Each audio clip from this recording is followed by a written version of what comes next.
దూత media power of news. నమస్తే, welcome to Pawan analysis. బీఆర్ఎస్లో ఎవరి దారి వాళ్ళది. కల్వకుంట్ల కుటుంబంలో కవిత పెట్టిన కుంపటి అంతా ఇంత కాదు, యావత్ తెలంగాణ మొత్తాన్ని విస్మయానికి గురిచేసింది. అయితే కల్వకుంట్ల కుటుంబంలో కవిత నిప్పు పెట్టడానికి గల కారణాలు ఏంటంటే, తను రాసిన లేఖ బహిర్గతం కావడం ఎందుకు బహిర్గతమైంది అనే దానిపై ఇప్పటికీ తెలంగాణ అధినేత దేశకి నేత కేసీఆర్ గారు స్పందించకపోగా బీఆర్ఎస్ వర్కింగ్ ప్రెసిడెంట్ కేటీఆర్ గారు కూడా మాట్లాడలేదు. అయితే దీని గురించి మాట్లాడకుండా కేటీఆర్ గారు ప్రతిపక్ష నాయకులపై, వేరే బీజేపీ నాయకులపై, అలాగే అధికార పార్టీ నాయకులపై మాటల యుద్ధం చెలాయిస్తున్నారు. ఎందుకంటే కేటీఆర్ గారికి వాక్చాతుర్యం చాలా బాగుంది. అసలు విషయం మాట్లాడకుండా కొసరు విషయం మాట్లాడుతున్నారు కేటీఆర్ గారు. అయితే ఇక మీదట కల్వకుంట్ల కుటుంబంలో రచ్చ జరిగి ఆల్రెడీ వారం రోజుల పైన అవుతుంది. ఇంటి దొంగని ఇంతవరకు బయట పెట్టలేదు. అతి త్వరలో బీఆర్ఎస్ నుండి కవిత వెళ్ళనుందా, కవిత కొత్త పార్టీ పెట్టనుందా, లేకపోతే కవిత కొత్త పార్టీ పెడితే కవిత రాజకీయ జీవితం ఏ విధంగా ఉంటుంది? తెలంగాణ ప్రజలు ఆదరిస్తారా? బీఆర్ఎస్కు ఉన్న శని పోయిందనుకుంటారా? హరీష్ రావు దారేటు, సంతోష్ రావు పరిస్థితి ఏంటి? ఈరోజు మనం మాట్లాడుకుందాం. బీఆర్ఎస్లో రచ్చ అంత ఇంత కాదు. కల్వకుంట్ల కుటుంబంలో కవిత పెట్టిన కుంపటి.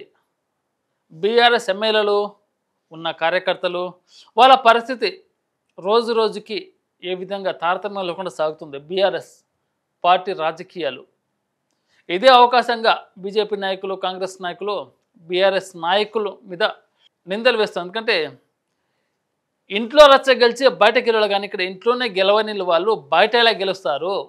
ఆల్రెడీ అధికారం కోల్పోయి చతికిలపడ్డ బీఆర్ఎస్ పార్టీ ఇంట్లో రచ్చ మొదలైంది. ముందు ఇంట్లో రచ్చ గెలిచి బయట గెలవండి. మీరు ఇంట్లో ఉన్న గొడవలు సాల్వ్ చేసుకోకుండా బయట వాళ్ళ మీద దుమ్మెత్తి పోస్తానంటే వేరే పార్టీ నాయకులు ఊరుకోరు కదా. అయితే ఇక్కడ కవిత టార్గెట్ ఎవరంటే ముక్కుసూటిగా చెప్తున్నారు. కవిత టార్గెట్ కేసీఆర్ కాదు, హరీష్ రావు కాదు, సంతోష్ రావు అంతకన్నా కాదు. కవిత యొక్క మెయిన్ టార్గెట్ కేటీఆర్. ఎందుకంటే పార్టీ అధ్యక్షుడిగా కేసీఆర్ గారు ఉంటే, పార్టీ కార్యనిర్వాహక అధ్యక్షుడిగా కేటీఆర్ గారు ఉన్నారు. ఇప్పుడు కేసీఆర్ గారు పాలిటిక్స్లో అంత యాక్టివ్గా లేరు. అయితే పూర్తిగా పార్టీని తన అధీనంలోకి తీసుకున్న కేటీఆర్ గారు ఆ మధ్య హరీష్ రావు గారితో కొన్ని చిన్న చిన్న లొసుగులు ఉన్నాయి, ఆ విధంగా వెళ్ళాయి. కానీ ఎప్పుడైతే హరీష్ రావు గారి ఇంటికి వెళ్ళి కేటీఆర్ గారు పరామర్శించారో అప్పటి నుంచి బీఆర్ఎస్లో రాజకీయం తారాస్థాయికి చేరిందనుకోవాలి. అది మర్చిపోకముందే కల్వకుంట్ల కవిత గారు లేనిపోయిన విషయాలను, ఇంటి దొంగ ఎవరు, నా లేఖ ఎలా బహిర్గతమైంది అని చాలా విషయాలు బయటకు చెప్పారు. అయితే ఇప్పుడు కవిత గారి మెయిన్ టార్గెట్ కేటీఆర్ గారే. కేటీఆర్ గారు పూర్తిగా తెలంగాణ బీఆర్ఎస్ని తన ఆధీనంలోకి తెచ్చుకునే ప్రయత్నం చేస్తున్నారు.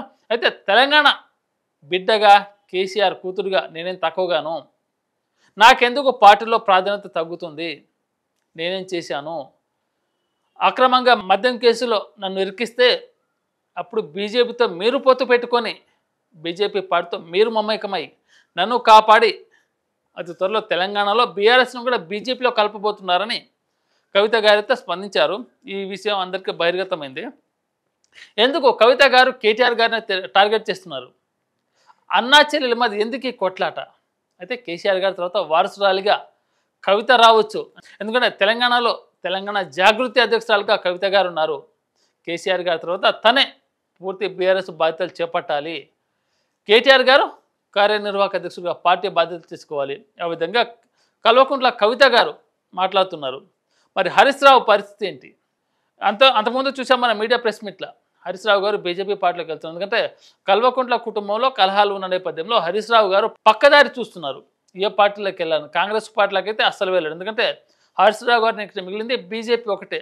బీజేపీ పార్టీలో అతి త్వరలో వెళ్తున్నారంటే హరీష్ రావు గారు చెప్పేశారు ఆల్రెడీ కరాఖండికి. ఎందుకంటే గత 21 సంవత్సరాలుగా నా ప్రయాణం, నా జీవితం కేసీఆర్ గారితోటే. అప్పుడు టీఆర్ఎస్, ఇప్పుడు బీఆర్ఎస్ తోటే నా ఊపిరి.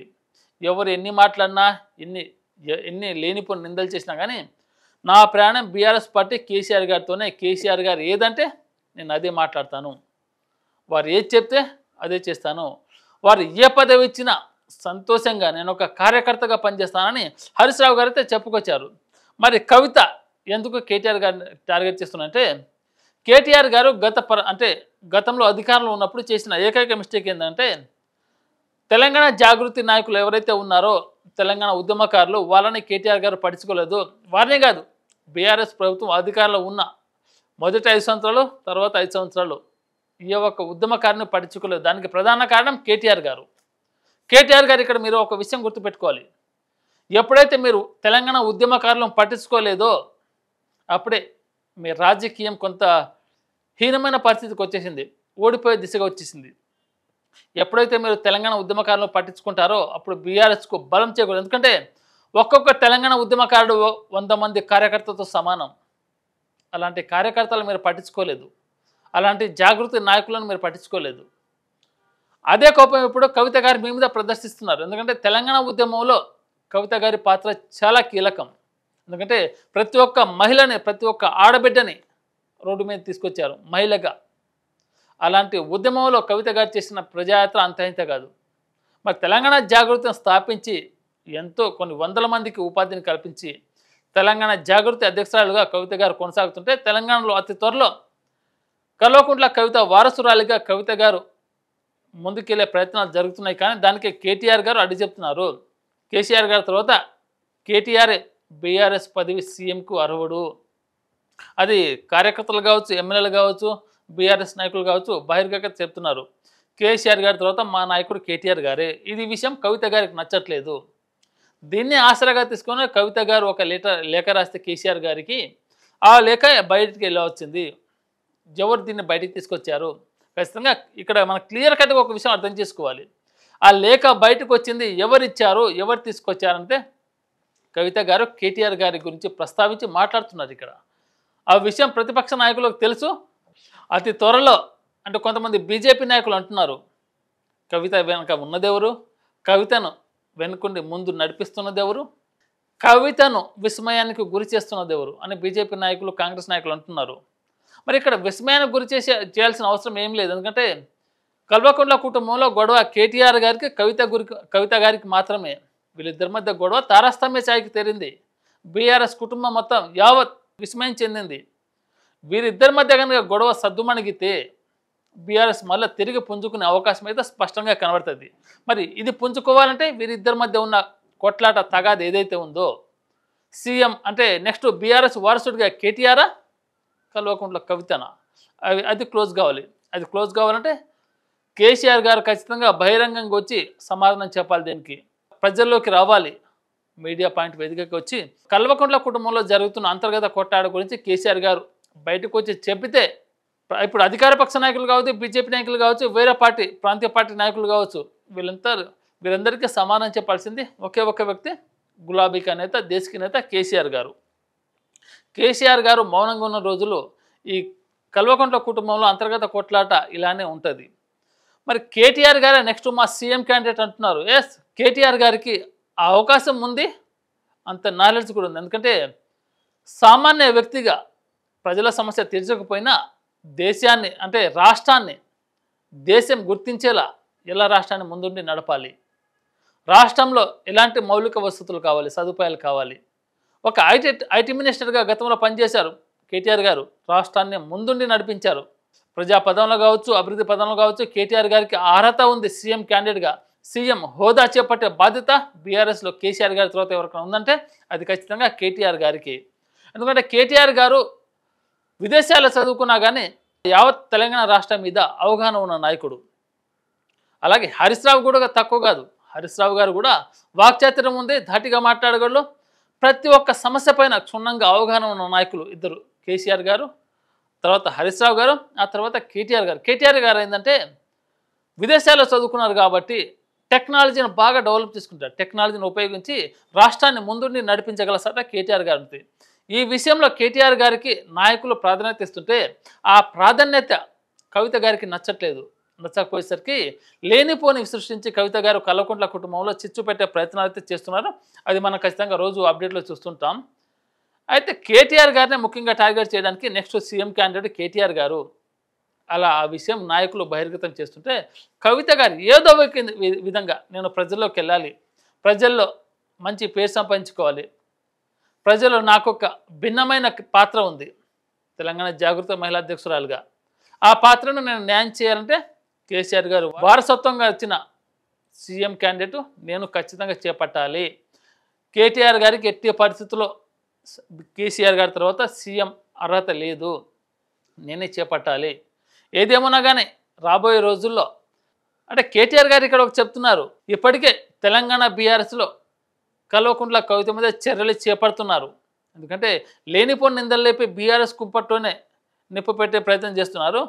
ఈ చిన్న నిప్పు కాస్త ఇప్పుడే నిప్పురవ్వ పొరిగా మారిపోతే ఇప్పుడే అంటే ఆ నిప్పురే ఆర్పిస్తే సరిపోద్ది. కానీ ఆ నిప్పురవ్వ కాస్త భగ్గుమని భోగి మంటలు అంటుకుంటే అంటే అధికార పక్ష నాయకులకు అలాగే బీజేపీ నాయకులకు ఇతర చిన్న ప్రాంతీయ పార్టీ నాయకులకు అవకాశం ఇచ్చినట్టుంటుంది. ఆ విధంగా మీరు ముందుకెళ్లకుండా ఇప్పుడే అంటించిన ఈ నిప్పుని కవిత గారు అంటించిన నిప్పుని కేటీఆర్ గారు కావచ్చు, అలాగే కేసీఆర్ గారు కావచ్చు, హరీష్ రావు గారు వీళ్ళు తెలంగాణ బీఆర్ఎస్లో కీలకం. వీళ్ళు నలుగురు, ఆ నలుగురిలోనే అధినేత సైలెంట్గా ఉన్నారు. ఇంకో మూడు పిల్లర్లు కవిత గారు లేనిపోని నిప్పురవ్వలు రాజేసి ఆ నిప్పురవ్వని భగ్గుమని మండించే ప్రయత్నాలు చేస్తున్నారు. మరి కేటీఆర్ గారు హరీష్ రావు గారు ఖచ్చితంగా బయటకు వచ్చి కవిత గారికి సంజాయిస్తారో, లేకపోతే బీఆర్ఎస్లో నీకు ఒక కీలకమైన బాధ్యత ఉంది, ఆ పని నెరవేర్స్తే నీ బాధ్యత నీదని సముదాయిస్తారో, లేకపోతే నేనే సీఎం క్యాండిడేట్ అని కవిత గారు బయటకు వచ్చి వేరే పార్టీ పెట్టబోతున్నారు అనే వార్తలు మనం వింటుంటాం. ఒకవేళ కవిత గారు కేసీఆర్ బిడ్డగా కాకుండా బయటకు వస్తే బీఆర్ఎస్ పార్టీ విచ్ఛిన్నమవుతుంది. రాజకీయంగా కల్వకుంట్ల కవిత తన జీవితాన్ని తానే నాశనం చేసుకున్నట్టుంటుంది. ఎందుకంటే కేసీఆర్ బిడ్డగా కాకుండా కవిత బయట పార్టీ పెడితే ప్రజలు ఆదరించరు. 2-3 మహిళలు సపోర్ట్ చేస్తారు తప్ప యావత్ తెలంగాణ రాష్ట్రాన్ని తను ఓన్ చేసుకోవాలంటే అది సాధ్యమయ్యే పని కాదు. ఎందుకంటే కేటీఆర్ గారికి హరీష్ రావు గారికి ఒక క్షుణ్ణమైన ప్రణాళిక ఉంది. బీఆర్ఎస్ పార్టీని ఏ విధంగా ముందుకు తీసుకెళ్ళాలి కేసీఆర్ గారి ఆదేశాల మేరకు. అంటే కేటీఆర్ గారు సీఎం క్యాండిడేట్, మరి హరీష్ రావు గారు ఏంటిదని వేరే పార్టీ నాయకులు అంటున్నారు. హరీష్ రావు గారు క్లియర్ కట్గా చెప్తున్నారు, అధినేత ఏది చెప్తే నేను అదే. కేటీఆర్ గారు సీఎం క్యాండిడేట్, ఓకే నేను నా పని చేసుకుంటా పోతా. వీళ్ళిద్దరూ అండర్స్టాండింగ్ ఉన్నప్పుడు కవిత పరిస్థితి ఏంటి? రాజకీయంగా కవిత ఎలా ముందుకెళ్తుంది? కేసీఆర్ గారి వారసురాలిగా నేనున్నాను, వారసుడిగా కేటీఆర్ తన పని తాను చేస్తున్నాడు, వారసురాలిగా నా పని ఏంది, నేనేం చెయ్యాలి? అదే ఇప్పుడు బీఆర్ఎస్లో కల్వకుంట్ల కవిత పెట్టే కుంపటి ఇది. కేటీఆర్ గారిని టార్గెట్ చేసుకొని కల్వకుంట్ల కవిత పెట్టిన కుంపటి ఇప్పుడు అంటే తెలంగాణ రాజకీయాల్లో వాడి వేడిని సృష్టిస్తుంది. చూద్దాం అతి త్వరలో కేటీఆర్ గారు కలగజేసుకొని కేసీఆర్ గారిని సముదాయించి కల్వకుంట్ల కవితను బయటకు పంపించే ప్రయత్నాలు చేస్తారా, లేకపోతే కల్వకుంట్ల కవిత గారిని సముదాయించి బీఆర్ఎస్లోనే కీలక పదవి చేపడతారా? మరి ఈ కుంపటి ఇలాగనే కొనసాగితే అతి త్వరలో తెలంగాణలో పంచాయతీ ఎలక్షన్స్ రాబోతున్నాయి. మరి బీఆర్ఎస్ని శాశ్వతంగా బీఆర్ఎస్ నాయకులు కావచ్చు, కార్యకర్తలు కావచ్చు మర్చిపోయే విధంగా ముందుకెళ్తారా? ఈ చిన్న నిప్పురవ్వని ఇప్పుడే ఆర్పేసుకుంటే మంచిది. లేకపోతే అంతర్గత కొట్లాడ కాస్త రాష్ట్ర కొట్లాడగా మారి బీఆర్ఎస్ పార్టీయే రాష్ట్రంలో లేకుండా చేసే అవకాశాలు అయితే ప్రజలు లేరు. ఎందుకంటే ఆల్రెడీ అధికారంలో కాంగ్రెస్ పార్టీ ఉంది. ఆ కాంగ్రెస్ పార్టీ ఇప్పుడు పంచాయతీ ఎలక్షన్ పైన పూర్తి దృష్టి పెట్టింది. ఈ కల్వకుంట్ల కుటుంబంలో అంతర్గత కలహాలు ఇప్పుడు కనుక మీరు మానకపోతే ప్రజల మీద మీకు ఖచ్చితంగా నమ్మకం అనేది ఉండదు. అందుకనే మిమ్మల్ని ప్రజలు నమ్మే అవకాశం అయితే లేదు. గతంలో మీరు చేసిన చిన్న పొరపాట్లు ఇప్పుడు కూడా అలానే చేస్తే పూర్తిగా ప్రజలు కాంగ్రెస్ వైపే మొగ్గు చూపే అవకాశాలు ఉంది. మరి చూద్దాం రాబోయే రోజుల్లో కేటీఆర్ గారు కవిత గారి మధ్య ఈ చిన్న నిపురవ కాస్త కేసీఆర్ గారు వచ్చి ఆ నిపురవ మీద నీళ్ళు పోస్తారా, లేకపోతే కవిత గారు ఇదే అదనంగా చూసుకొని బీఆర్ఎస్లో చిన్న నిపురవని భగ్గుమంచి పెద్ద నిపురవగా మార్చి మరి వేరే పార్టీకి వెళ్తారా, లేకపోతే సొంతంగా ఏదైనా పార్టీ పెట్టబోతారా అనేది త్వరలో బయటపడుతుంది. ఏదేమైనా కానీ కేటీఆర్ గారితో ఒక స్పష్టమైన ప్రణాళికతో ఉన్నారు. ఉంటే బీఆర్ఎస్ పార్టీలో కవిత గారు శాశ్వత నాయకురాలుగా ఉండాలి, లేకపోతే బయటికి వెళ్ళిపోతే ఆల్రెడీ కవిత గారిని బయటకు పంపించే ప్రయత్నాలు అయితే చేస్తుంది. ఎందుకంటే ఎమ్మెల్సీగా తను రాజీనామా చేయడానికి కూడా సిద్ధంగా ఉంది. మరి అతి కొద్ది రోజుల్లో తేలనుంది బీఆర్ఎస్లో కవిత పాత్ర ఏంటిది.